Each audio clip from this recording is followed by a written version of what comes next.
네, 인사드리겠습니다. 안녕하십니까. 혼인 소식이 계속 있어서 기쁘네요. 앞으로 더 출산 소식도 더 많아지고 그러면 좋겠습니다. 기독교 안에 교파들이 다양하게 있죠. 한국 같은 경우는 굉장히 같은 장로교 안에도 30여 개 교파가 있다고 들었는데 굉장히 다양한 이런 모습들을 하고 있습니다. 같은 종교개혁 후예들이지만 교파 간에는 여러 가지 측면에서 견해와 입장의 차이가 있습니다. 구원에 대해서는 사실 큰 견해 차이가 없습니다. 구원에 있어서 문제가 되면 이단이 될 수 있죠.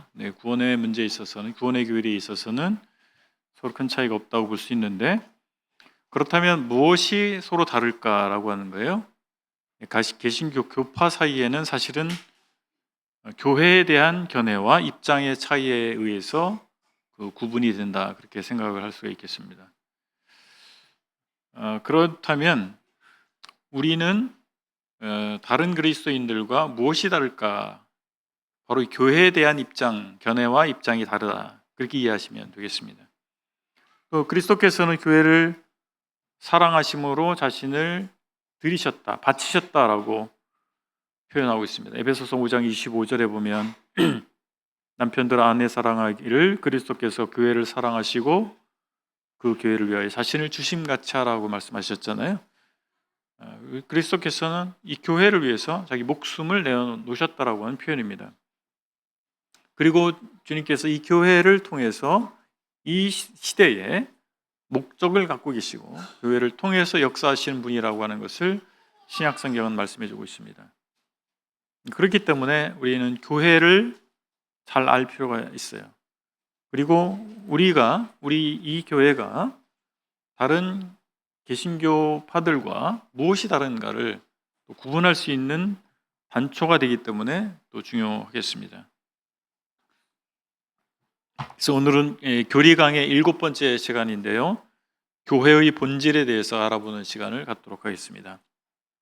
먼저 첫 번째 우리가 해야 할 질문은 교회란 무엇인가입니다. 단어의 의미를 먼저 살펴보면 영어 단어는 우리가 잘 알죠? church라고 되어 있죠. 이 church란 말이 어디서 기원했을까요? 영어로는 church라고 하는데 독일어가 굉장히 비슷해요. 키르케라고 합니다. 헬라어 쿠리아콘이라고 하는 단어에서 왔어요. 신약성경에 헬라어로 기록되어 있지 않습니까? 그래서 초기 기독교회들이 주로 헬라어권에 있었어요. 그래서 이제 쿠리아콘이라고 하는 단어를 그래서 교회를 의미하는 단어로 유래가 됐던 부분이 있어요. 고린도전서에 보면 11장 20절에 보면 그런즉 너희와 함께 모여서 주의 만찬을 먹을 수 없으니, 여기 주의 만찬이라고 번역된 주의라고 하는 단어가 사실 쿠리아콘이에요. 주님의라는 뜻이잖아요. 쿠리아콘이. 요한계시록 1장 11절에서 주의 날 할 때 주의라고 하는 로 번역된 단어가 쿠리아콘입니다. 그래서 이 단어는 주님께 속한 공동체나 또는 어떤 장소, 사람들, 교단 이렇게 말할 수 있겠죠. 어떤 그룹을 얘기하는 그런 단어입니다. 형제 모임에서는 교회란 단어, church란 단어보다 모임이란 단어, assembly를 선호하잖아요. 그런데 이제 언어를 따지면, 그 유래를 따지면 꼭 우리가 처치는 잘못된 것이다, 그런 생각까지 할 필요는 없을 것 같아요. 히브리어 단어는 가할입니다. 가할. 70인역 성경, 히브리어 성경을 헬라어로 번역한 성경입니다. 유대인들에 의해서. 그 성경에서 이 가할이라고 하는 단어를 에클레시아로 번역을 했어요. 이 가할이라는 말은 모임이란 뜻이에요. 사람들의 모임을 뜻하는 말입니다. 그것은 꼭 종교적인 의미만 말하고 있지 않아요. 그러니까 사람들의 모임을 다 지칭할 때 가할이라고 하는 단어를 사용했고, 헬라어로 번역될 때 에클레시아로 번역을 했어요. 헬라어는 말 그대로 에클레시아, 우리가 잘 알고 있는 것처럼 에클레시아라고 하는 단어가 사용됐는데, 교회를 지칭할 때 에클레시아는 말 그대로 모임을 뜻하는 말입니다. 히랍에서 정치가 민주 정치가 발달했잖아요. 그래서 시민권을 가지고 있는 정치에 참여할 수 있는 사람들이 정치 행위를 하기 위해서 모이는 것을 에클레시아라고 했던 것입니다. 그것을 교회를 뜻하는 말로 사용하게 되면서 그 의미가 더 풍성하고 충분해졌다. 그렇게 이해할 수가 있겠어요. 자, 그러면 단어를 볼 때는 어떤 건물을 뜻한다기보다는 어때요? 이 세 가지 단어를 봤을 때 모임을 뜻하는 말이다라고 하는 것이죠. 교회가 두 가지 개념이 있는 것을 우리가 확인해 봐야 되는데, 첫 번째는 보편적인 교회, 보편교회라고 할 수 있고, 두 번째는 지역교회. 이 두 가지 개념이 있습니다. 서청주교회는 지역교회죠. 그런데 지역교회는 사실은 보편교회의 하나의 가시적 현상, 가시적 샘플이라고 말할 수가 있겠습니다. 보편교회는 이 땅에 있든지 천국에 있든지 상관없이 그리스도의 몸에 대한 명칭입니다. 예수 그리스도의 몸을 의미하는 거예요. 성령으로 거듭나서 성령 침례를 받아서 그리스도의 몸의 일부가 된다고 성경은 말씀해 주고 있습니다. 베드로전서 1장 3절에 보면 이렇게 말씀하고 있습니다. 우리 주 예수 그리스도의 아버지 하나님을 찬송하리로다. 그의 많으신 긍휼대로 예수 그리스도를 죽은 자 가운데서 부활하게 하심으로 말미암아 우리를 거듭나게 하사 산 소망 있게 하시며 라고 되어 있고, 23절에서는 너희가 거듭난 것은 썩어질 씨로 된 것이 아니요 썩지 아니할 씨로 된 것이니 살아있고 항상 있는 하나님의 말씀으로 되었다고 말씀하고 있습니다. 그래서 하나님께서 우리를 하나님 말씀을 통해서 거듭나게 하시죠. 그런 가운데 고린도전서 12장 13절에서는 우리가 유대인이나 헬라인이나 종이나 자유인이나 다 한 성령으로 침례를 받아 한 몸이 되었고, 성령으로 침례받아 한 몸이 됐다 이렇게 말씀하고 있잖아요. 바로 예수 그리스도를 하나님 말씀을 통해서, 성경을 통해서, 복음을 통해서 제대로 알고 믿은 사람들은 성령 침례를 받는 것이고, 즉 거듭나는 것이고, 그런 사람들이 그리스도의 몸인 교회에 더해진다 이렇게 표현하고 있습니다. 이것은 우주적 교회를 얘기하는 거예요. 또는 보편 교회를 얘기하는 것입니다. 보이지 않는 교회를 얘기하는 거예요. 그래서 구원받는 순간에 그 사람이 교회를 어느 지역교회를 출석하느냐 출석하지 않느냐 상관없이 그 사람은 이미 보편교회, 보이지 않는 보편교회의 일원이 된 것입니다. 바로 그 보편교회를 그리스도의 몸이다 이렇게 표현하고 있습니다. 그래서 이 보편교회의 멤버는 예수 그리스도와 생명의 관계가 맺어진 사람이고 그리스도의 감독을 직접 받는 사람입니다.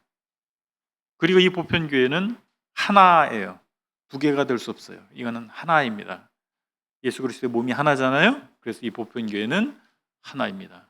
그래서 그 안에 통일성이 있겠죠. 다만 우리는 보편교회를 직접 우리의 육안으로 확인할 방법이 없어요. 이것은 비가시적인 교회라고 할 수 있겠습니다.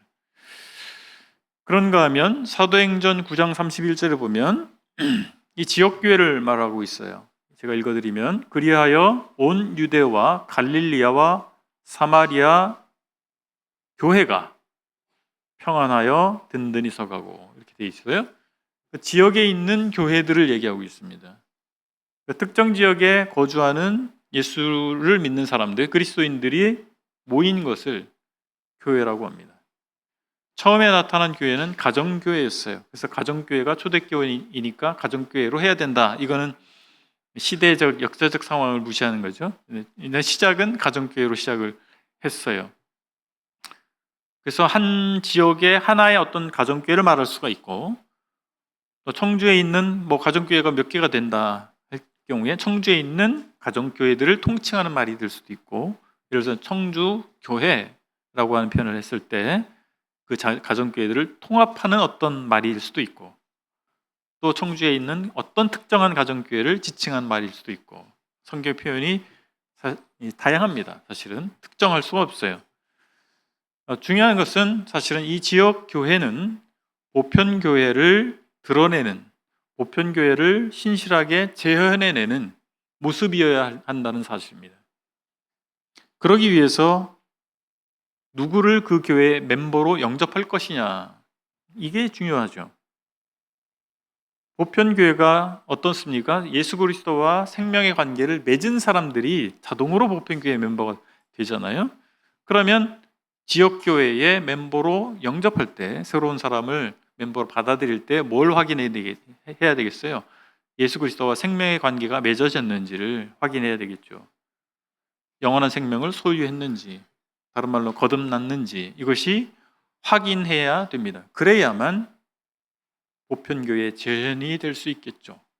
거듭난 그리스도인의 모임, 예수 그리스도와 특별한 생명의 관계가 맺어진 사람들의 모임이라고 하는 그 교회의 본질을 드러낼 수 있을 것입니다.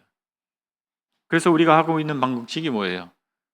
이제 우리 교회에 누군가가 출석하길 바라요. 그러면 뭘 물어봐야 될까요? 구원 받으셨는지, 하나님을 제대로 알고 믿고 계신지, 아주 근본적이고 가장 중요한 질문을 할 수밖에 없는 것이고, 이 부분에 대해서 명확하지 않다면 잘 안내해서, 복음을 안내해서 제대로 알고 믿을 수 있도록 해야 되는 것입니다.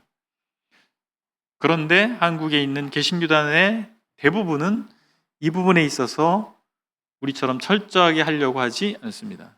그리고 교회에 대해서, 지역교회에 대해서, 보편교회는 거의 동의해요. 어떤 교단이든. 그러나 지역교회에 대해서 반드시 거듭난 그리스도인들만 모임으로 모여야 된다라고 하는 견해를 갖고 있지 않습니다.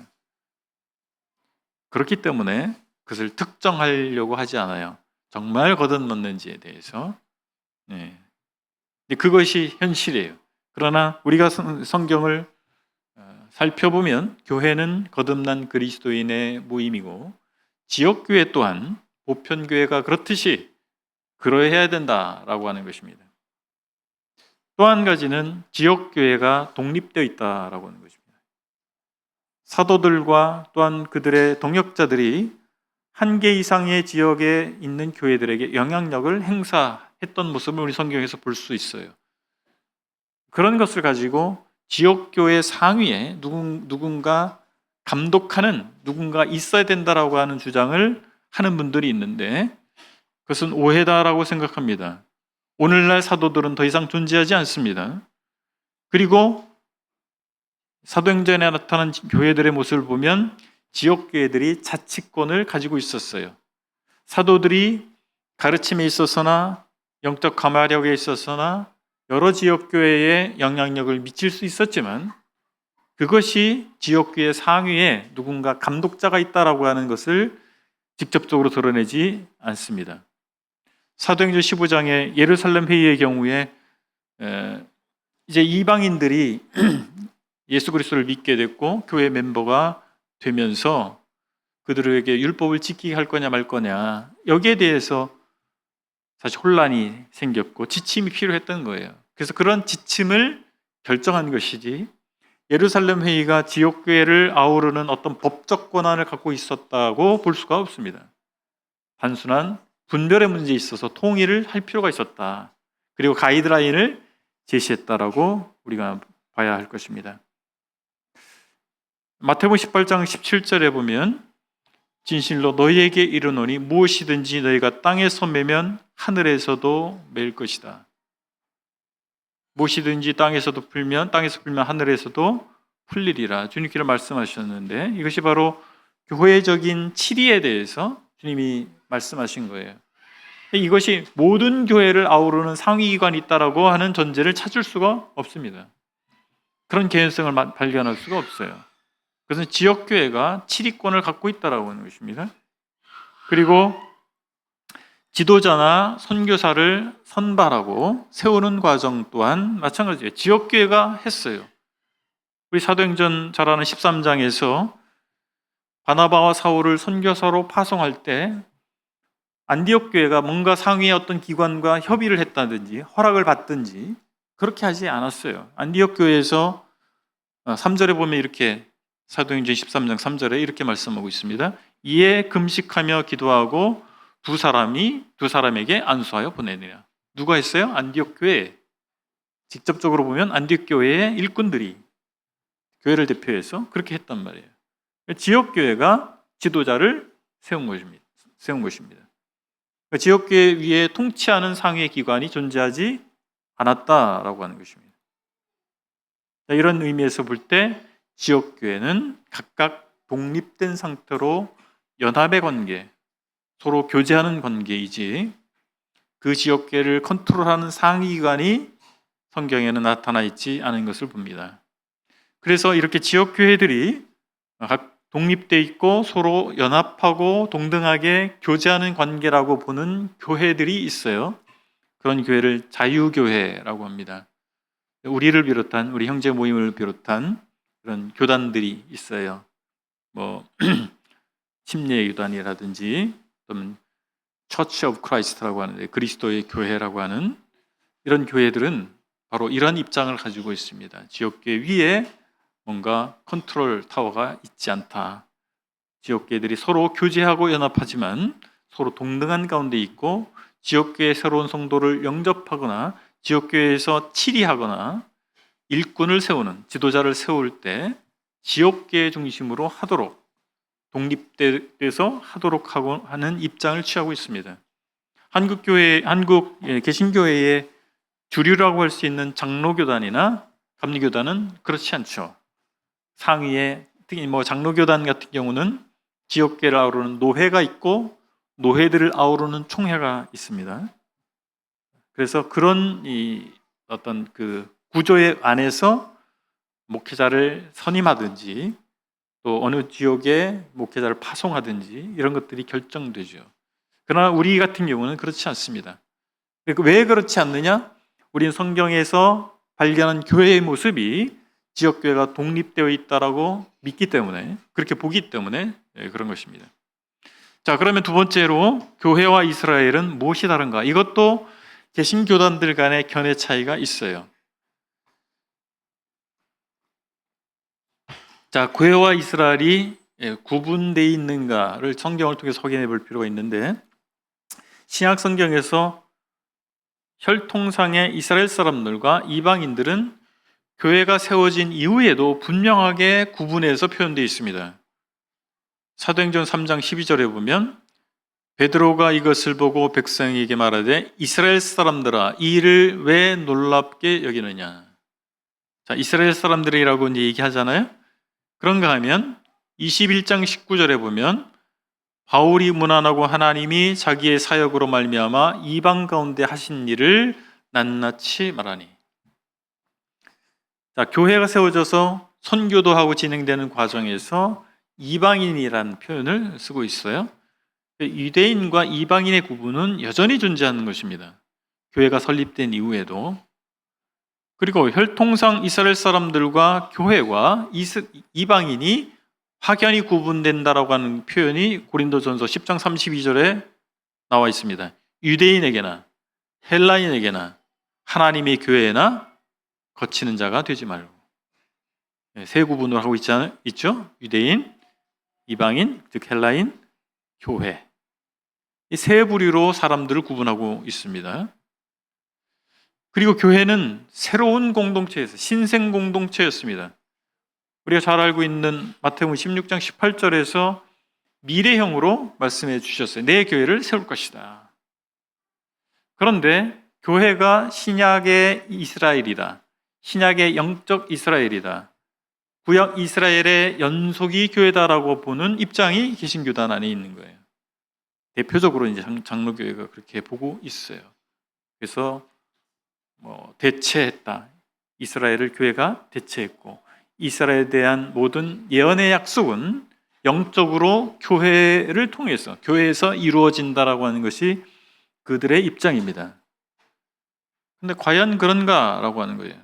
방금 말씀드린 것처럼 가이사랴 빌립보에서 예수님께서 물어보셨어요. 제자들에게 사람들이 인자를 누구라고 하느냐, 그리고 너희는 나를 누구라고 하느냐 했을 때 베드로가 신앙 고백을 했고 이 반석 위에 내 교회를 세울 것이다 이렇게 말씀하셨어요. 여기서 말씀하신 세울 것이다라고 하는 것은 이미 존재한 어떤 것을 개선하겠다, 변경시키겠다라는 것이 아니고 존재하지 않았던 전혀 새로운 것을 만들 것이다라고 말씀하신 거예요. 그리고 예수님께서는 부활 이후에 교회의 머리 역할을 하셨어요. 예수님께서 십자가 달려 죽으시고 부활하기 전까지 교회는 존재하지 않았던 것입니다. 그리고 한 몸이라고 교회를 표현하고 있지 않습니까? 이러한 표현은 구약 시대에 나타나지 않습니다. 구약 이스라엘에게 한 몸이라고 말씀하신 적이 없어요. 에베소서 3장 5절 6절에 보면 다른 세대에는 사람들의 아들들에게 알리지 아니하셨으니 이는 이방인들이 복음으로 말미암아 우리 그리스도 예수 안에서 함께 상속자가 되고 함께 지차가 되고 함께 약속에 참여하는 자가 됩니다. 에베소서에서 교회를 말하면서 구약의 세대들, 그런 세대들에게는 알려진 바가 없었다라고 말씀하고 있습니다. 그런가 하면 골로새서 1장 26절에 보면 이 비밀은 바로 앞서 언급하고 있는 교회를 얘기하는 거예요. 이 비밀은 만세와 만대로부터 감추어졌던 것이다. 이렇게 말씀하고 있습니다. 그러니까 이스라엘이 교회가 된 것이 아니고 전혀 새로운 공동체로 교회가 출현했다는 사실을 알 수가 있는 것입니다. 그래서 모든 세대에 구원받은 사람들은 연속적으로 하나님의 백성이에요. 다 하나님의 백성인 게 맞아요. 그러나 예수 그리스도를 믿는 교회, 물론 구원은 예수 그리스도로 말미암습니다. 전 세대에 걸쳐서 구원받는 것은 예수 그리스도로 말미암아요. 그러나 성령 강림, 오순절 성령 강림을 통해서 출현한 이 교회는 다르다라고 하는 거예요. 이전 시대, 구약 시대에 믿는 사람들과 다른 공동체다라고 하는 것을 알 수가 있고, 바로 신약 시대의 특징이 교회다라고 하는 것을, 그 결론을 얻을 수가 있겠습니다. 이 분별이 왜 중요하냐면 우리 신앙생활과 무슨 관련이 있느냐? 아니 뭐 그게 뭐가 중요해요? 그렇게 볼 수도 있잖아요. 왜 중요하냐면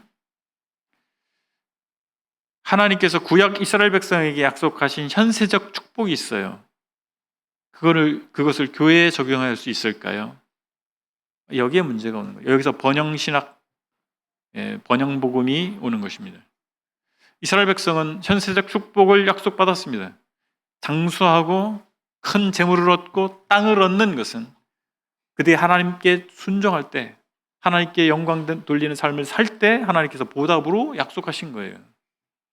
교회는 영적 이스라엘이 아닙니다. 교회는 이스라엘과 다른 축복을 약속받았어요. 그리스도의 남은 고난에 참여하는 자들이라고 바울은 자기의 삶을 얘기해주고 있어요. 바울의 간증일 뿐만 아니라 모든 그리스도인의 삶은 그리스도의 남은 고난에 참여하는 것입니다. 우리가 이 세상에서 성공하고 큰 돈 벌고 부자 되고 사람들로부터 칭찬받는, 물론 부수적으로 그런 것이 있을 수 있지만 우리의 궁극적인 축복이 아닌 것이죠. 그에게 약속하신 궁극적 축복은 그것이 아닌 거예요. 이스라엘과 교회는 다르다. 예배당을 성전이라고 부르잖아요, 교계에서. 이 부분에 대한 혼동에서 오는 거예요. 그때 성전이 있었죠. 그 건물이 성전이었잖아요. 그죠? 유대인들은 성전을 세웠어요. 예루살렘에 성전을 세웠습니다. 지금도 성전 터가 있고 그들이 제3성전을 세우겠다라고 준비하고 있다고 하지 않습니까? 보이는 건물이 성전이에요. 우리 예배당 건축하는데 우리가 성전 건축합니까? 예배당 건축합니까? 성전 건축이 아니잖아요. 성전, 그리스도의 몸이에요. 그리스도인들의 무리가 성전이죠. 그것이 교회죠. 건물이 아닙니다. 강단을 제단이라고 해요. 여기 아무나 못 올라옵니다. 제단이니까. 제사장만 올라가요. 왜 누가 제사장이에요?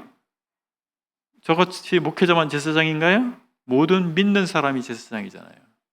이게 이스라엘과 교회가 구분이 안 되니까 이런 혼동, 용어의 혼동이 오고 실제로 교회 생활이 있어서 그런 혼란이 오는 것입니다. 다 제사장이에요.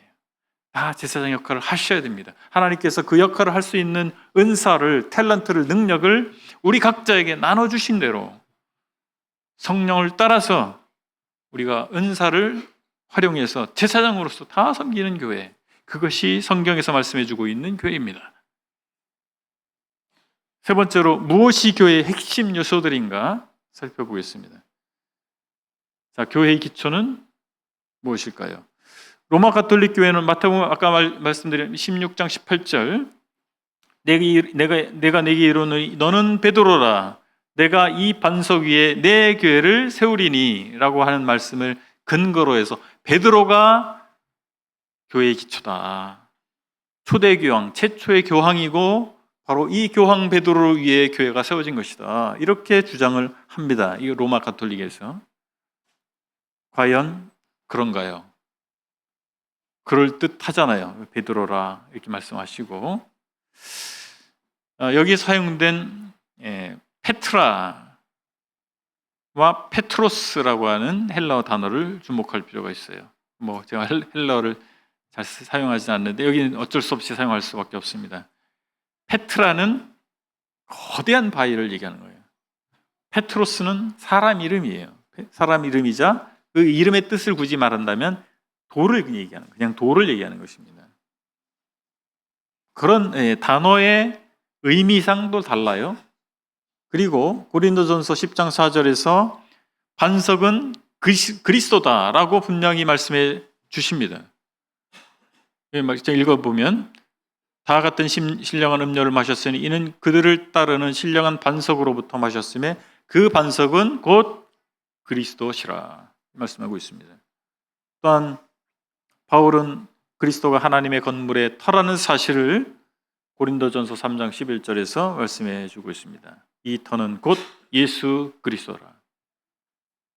물론 에베소서 2장 20절과 요한계시록 21장 14절에서 12사도가 교회의 터라고 말을 했지만 교회의 머리는 그리스도임을 분명히 또 말씀해 주고 있습니다. 그래서 베드로가 반석이 아니라 베드로가 고백한 예수 그리스도 그리고 그 신앙 고백이 곧 기초인 것입니다. 바로 이 신앙 고백을 근거로 해서 예수 그리스도를 주님으로 구원자로 고백하는 신앙 고백을 근거로 교회를 세우시겠다 약속하신 거예요. 그러니까 교회의 기초는 예수님 그리고 그 예수님을 제대로 알고 고백하는 그 신앙 고백이 교회의 기초인 것입니다. 베드로가 아니라. 그럼 최초의 교회는 어떻게 설립됐을까요? 성령 강림으로 출현했습니다. 왜 그 성령 강림으로 교회가 출현했다고 말할 수 있느냐? 사도행전 1장 4절 5절 보면 성령 강림에 대한 약속이 있었어요. 너희는 몇 날이 못되어 성령으로 침례를 받으리라. 그때까지 성령이 강림하지 않으신 거예요. 성령 침례 사건이 일어나지 않으신 거예요. 근데 미래형으로 말씀해주고 계신 것입니다. 근데 사도행전 2장 1절 2절을 보면 오순절 날이 이미 이름에 그들이 다 같이 한 곳에 모였다니 호련히 하늘로부터 급하고 강한 바람 같은 소리가 있어서 그들이 앉은 온 집에 가득하며 하면서 이렇게 성령 강림 사건을 묘사해 주고 있습니다. 그러니까 사도행전 2장에 나타난 오순절날 성령 강림 사건이 있었다는 것을 확인해 볼 수가 있고 아까 읽어드린 것은 고린도전서 12장 13절에서 성령으로 침례를 받아서 한 몸이 되는 그 패턴의 시작이 사도행전 2장에 비롯됐다라고 하는 것을 알 수가 있습니다. 그래서 교회는 주님에 의해 설립된 거예요. 사람이 세운 게 아니에요. 사람이 만들어낸 공동체가 아닙니다. 주님께서 성령에 의해서 세워진 공동체, 그것이 바로 교회입니다. 그래서 최초의 기독교는 아주 단순한 방법으로 생겨났고 그렇게 복잡하지 않았어요. 그냥 서로 사랑하는 형제 자매들이에요. 다 하나님 믿고 예수 그리스도를 메시아로 믿는 형제 자매들, 거듭난 그리스도인의 모임에 지나지 않았습니다. 그런데 처음엔 가정교회를 시작했겠죠. 근데 인원이 자꾸 늘어나요. 그러니까 어떻게 돼요? 약속이 필요하죠. 처음에는 그냥 다들 알아서 했어요. 알아서. 근데 사람들이 많아지면 알아서 하는 게 제일 어려운 거 아시죠? 우리 60대 성도님들이 이번 달에 청소를 하고 계신데 알아서 잘 하고 계시죠? 예. 인원이 많을수록 오히려 알아서 하는 게 안 돼요. 그래서 형제님은 뭐 해주시고요. 네, 화장실은 어느 자매님이 여자 화장실은 하시고요. 그렇게 안 하면 알아서 할 줄 알았는데 아무도 안 했어. 그렇게 되는 것이죠. 교회도 마찬가지로 단순하게 시작했지만 이제 뭔가 구성을 하고 규칙을 만들게 되게 됐다, 이렇게 이해할 수가 있겠습니다. 어쨌든 그렇게 해서 교회가 최초에 설립됐고 이제 세워져 간 거죠. 지역 교회들이. 세 번째 우리가 확인할 것은 교회는 성령 공동체다라고 하는 것입니다. 오순절에 성령 부어주심으로 시작했잖아요. 그리고 성령 받은 사람들이 교회에 더해졌죠. 교회의 핵심 가치 중에 하나는 성령 받은 사람들의 공동체, 성령 받은 사람들의 모임이다라고 하는 것입니다. 성령은 그리스도인들에게 그리고 지역교회들에게 내주하십니다. 우리 각자에 내주하십니다. 그리고 두세 사람이 모인 곳에 내가 그들 중에 있느니라 주님 말씀하셨잖아요. 우리가 이렇게 모일 때 여기에 함께 하시는 거예요. 그러면 이 교회는 어떤 모습을 드러내야 될까요? 성령의 역사하심을, 성령의 임재하심을 드러낼 수 있어야 됩니다. 그러면 우리 교회는 어떻습니까? 성령의 교통하심이 우리 가운데 있습니까? 성령의 교통하심이 우리 가운데서 우리가 교제할 때 만나고 할 때 이루어지고 있습니까? 형제자매님들은 성령께서 여러분의 삶을 이끌어 가시고 여러분의 마음 가운데 내주하셔서 말씀하시는 것이 경험되고 있습니까? 성령 공동체성이 세속적인 공동체와의 구분을 지어줍니다. 교회가 교회답기 위해서는 성령의 공동체성, 성령의 임재하심과 성령의 교통하심이 없이는 교회다워질 수가 없어요. 우리의 구심점과 섬기의 원천은 성령에 있습니다. 저 사회에 그런 공동체들 많잖아요. 참 헌신적이고 사랑이 넘치는 공동체 얼마나 많은 줄 아세요? 그런데 가라는 게 아니라 교회 말고도 있어요. 그렇게 헌신적으로 하고 잘하는 공동체가 있단 말이에요. 뭐가 다르냐라고 하는 거예요. 우리는 성령이 구심점이 되는 것입니다. 성령의 능력으로 되는 거예요. 성령 감동하심을 받으셔야 되고, 우리가 나누는 교제 가운데에서 성령이 우리의 삶 가운데 역사하신 그 체험이 나눠져야 돼요. 듣기 좋은 말, 잘했습니다 하는 말이 아니라 우리는 정말 쓸모없는 인생이었는데 하나님께서 우리를 변화시키시고 나는 무능한 자인데 성령께서 능력 주셔서 사랑할 수 없는 내가 사랑을 할 수 있게 되고 일을 감당할 수 있게 되는 것, 그것이 우리 교제 가운데 나눠져야 되지 않겠습니까? 우리가 그것을 사모해야 됩니다. 마지막으로 교회의 존재의 목적은 어디에 있을까요? 우리 교회는 왜 존재합니까? 성경 기자들은 모든 피조물의 존재 목적에 대해서 하나님의 영광이라고 이구동성으로 얘기하고 있습니다. 그러나 인간이 하나님의 영광을 위해서 살아갈 본분에 실패했어요. 그것이 타락입니다. 그래서 쓸모없는 존재가 됐어요. 쓸모없는 존재를 세자로 얘기하잖아요. 쓰레기. 그죠? 지옥은 쓰레기 소각장이에요. 그래서 지옥 가는 겁니다. 왜 쓸모없어졌어요? 하나님의 영광을 위해서 살도록 존재하게 된 것인데 그렇지 못하게 됐단 말이에요. 그러니까 쓰레기가 된 거예요. 그러니까 쓰레기 소각장이 지옥으로 가는 것입니다. 그런 우리를 우리 주님께서 오셔서 회복시키신 거예요. 예수 그리스도 안에서 새로운 존재가 되게 하신 거예요. 원래 하나님께서 기대하신 하나님께 영광 돌리는 존재가 되게 하신 거예요. 그 사람을 그리스도인이라고 하는 것입니다. 그리스도에게 속한 사람, 그리스도에 속해서 이제 더 이상 자기 영광을 위해서 사는 사람이 아니라 그리스도의 영광을 위해서 사는 사람이 되었다. 그것이 그리스도인이에요.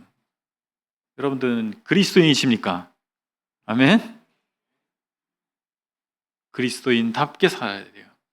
그리스도인의 공동체가 교회예요. 그래서 교회의 존재 목적은 어디에 있어요? 하나님의 영광입니다. 우리끼리 잘 먹고 잘 삽시다, 이게 아니에요.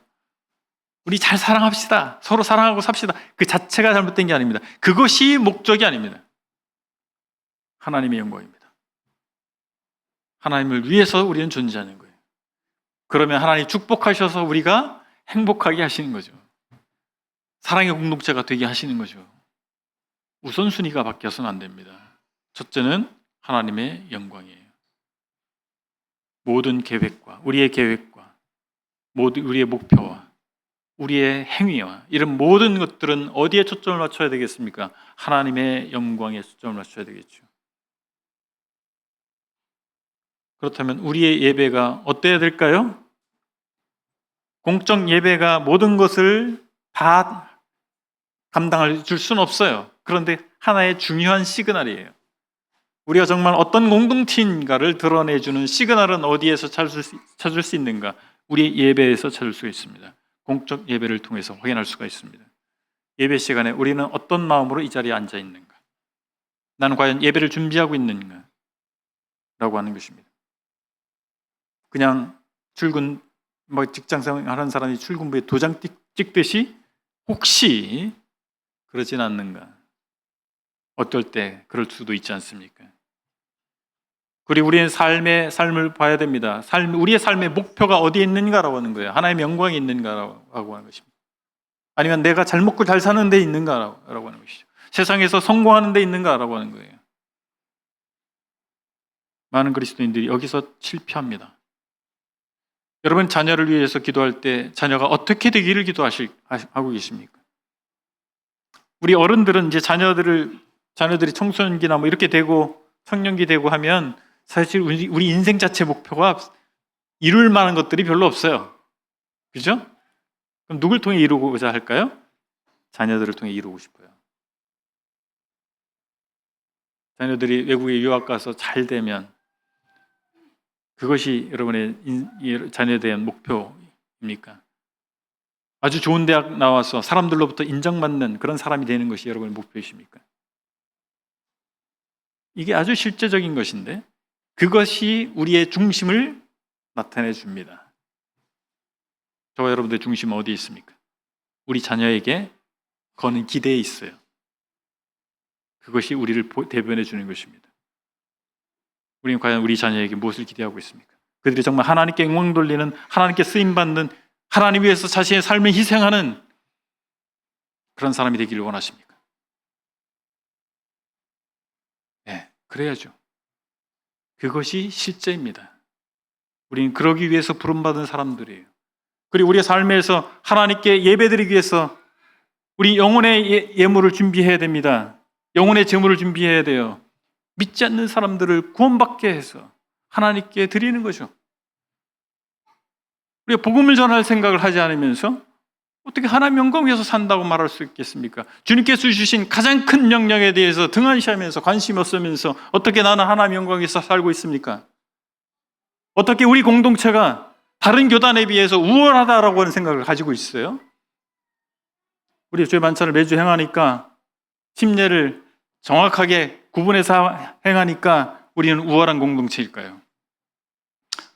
그것이 중요하지 않다는 게 아니에요. 중요합니다. 근데 가장 큰 명령, 지상 명령을 우리가 등한시하는 가운데에서 다른 것은 다 한다 할지라도 너무나 중요한 것을 빼먹은 꼴이 되는 것입니다. 우리 하나님의 영광을 위해서 모이는 거예요. 우리가 잘 먹고 잘 살기 위해서, 서로 위로받고 사랑하기 위해서, 그것이 첫 번째가 아닙니다.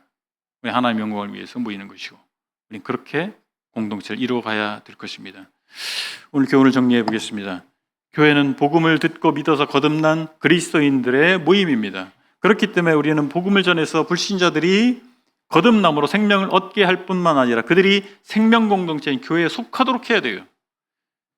그래서 그들을 분별해서 정말 거듭난 사람들인지 확인하고 침례를 통해서 교회 멤버가 되게 해야 됩니다. 이것이 부족하면 주여 주여 하다가 지옥 가는 사람들이 나오기 때문에 그에게도 비극이고 우리에게도 비극이 되는 것입니다. 참 생명을 가진 사람들이 아니기 때문에 그런 사람들로 해서 교회가 구성된다면 그들은 결코 영적 삶을 살 수가 없어요. 하나님 나라 백성다운 삶을 살 수가 없어요. 믿은 적이 없기 때문에 믿음으로 살 수 없는 거예요. 혹시 우리 중에 믿음으로 살지 않는 사람들이 있을 것 같으면 과연 믿었는가를 생각해 볼 수도 있다라고 하는 것입니다. 우리가 철저히 노력한다 할지라도 100% 아니잖아요. 사람이 하는 것은 100%가 될 수 없어요. 그 중에 2%가 또는 3%가 내 자녀라면, 나라면 두려운 일입니다. 주여 주여 하다가 지옥 물구덩이에 떨어지는 사람들이 있다고 성경은 분명히 말씀해주고 있지 않습니까? 생명 공동체라고 하는 것을 너무나 중요한 가치입니다. 그래야 교회가 교회다워집니다. 세상 속에서 교회가 교회다울 때 능력이 나타나는 것입니다. 교회가 교회답지 못하기 때문에 세인들의 손가락질을 받는 거예요. 그리스도인이라는 사람들이 믿음이 없어서 믿음으로 살지 않기 때문에, 믿음으로 살지 못하기 때문에 세인들로부터 손가락질 받지 않습니까? 다른 교단 사람들은 그렇고 우리는 안 그런가요?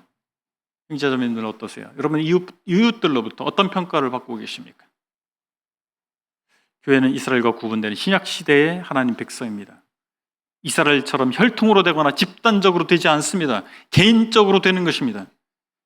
1대1로 하나님을 만나야 되는 거예요. 1대1로 예수 그리스도를 구주로 주님으로 영접해야 되는 것입니다. 그리고 우리가 누릴 축복은 지상적이지 않아요. 현세적이지 않습니다. 지상적 축복을 구하지 마십시오. 부수적으로 주님께서 주실 수 있어요. 그러나 우리가 구할 것은 그것이 아니잖아요. 그리스도의 남은 고난에 참여하는 자들입니다. 우리 입장을 분명히 하셔야 돼요. 우리 노선을 분명히 하셔야 됩니다. 교회는 예수 그리스도의 몸과 같습니다. 그 안엔 다양성이 있고 통일성이 있어요. 획일화될 수 없어요. 손이 있으면 팔이 있잖아요. 눈이 있으면 귀가 있는 거예요. 다양한 것입니다. 형제자매들이 서로 다양하잖아요. 그러나 우리는 하나입니다. 우리의 머리는 한 분이십니다. 바로 우리 그리스도시잖아요. 그리스도 안에서 우리는 연락되어 있는 것입니다.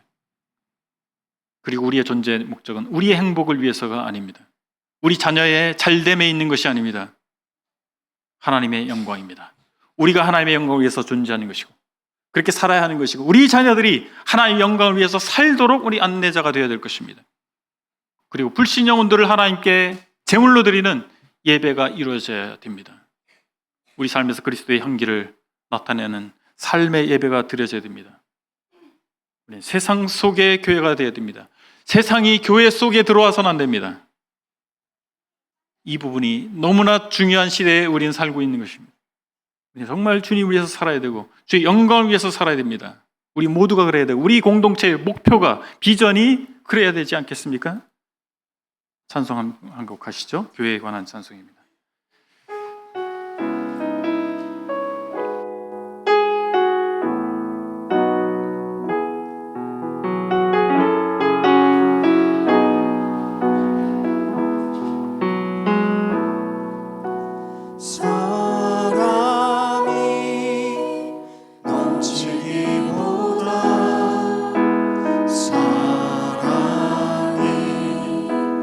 넘치는 교회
1분 정도 이 교회를 위해서 또 내가 이 교회에서 어떤 역할을 할 것인가 하나님께 구하는 이런 시간을 갖도록 하겠습니다.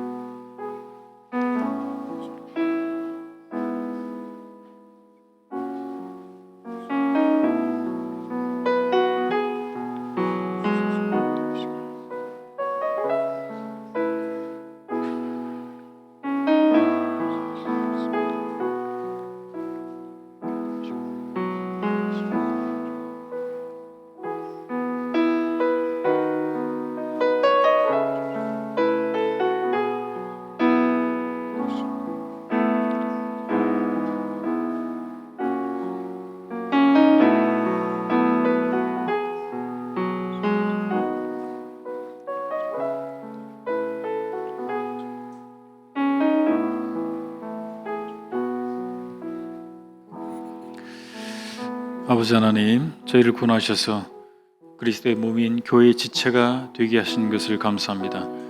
저희 서청주 교회가 주님께서 세우고자 하시는 주님의 뜻에 맞는 교회가 되어가게 해주시기를 원합니다. 하나님 말씀에 충성된 교회 본질을 잘 발현하는 교회가 되게 해주시기를 원합니다. 영혼들을 주님께 바치는 복음 전하는 교회가 되게 해주시기를 원합니다. 해외 타문화권으로 선교사가 파송돼서 선교의 일을 감당하는 교회가 해주시기를 원합니다. 이 지역사회에 공헌하는 교회가 되게 해주시기를 원합니다. 하나님의 사랑을 이웃들에게 나타낼 수 있는 교회가 되게 해주시기를 원합니다. 하나님께 예배하는 공동체가 되기를 원합니다. 하나님께서 저희를 통해서 예배 받으시고 영광 받으시는 그런 역사를 원합니다. 아버지 하나님, 저희가 사랑이 넘치는 교회가 되기를 원합니다. 서로가 다르지만 예수 그리스도 안에서 하나라는 사실을 인정하고 서로를 사랑할 수 있도록 은혜 베풀어 주시기를 원합니다.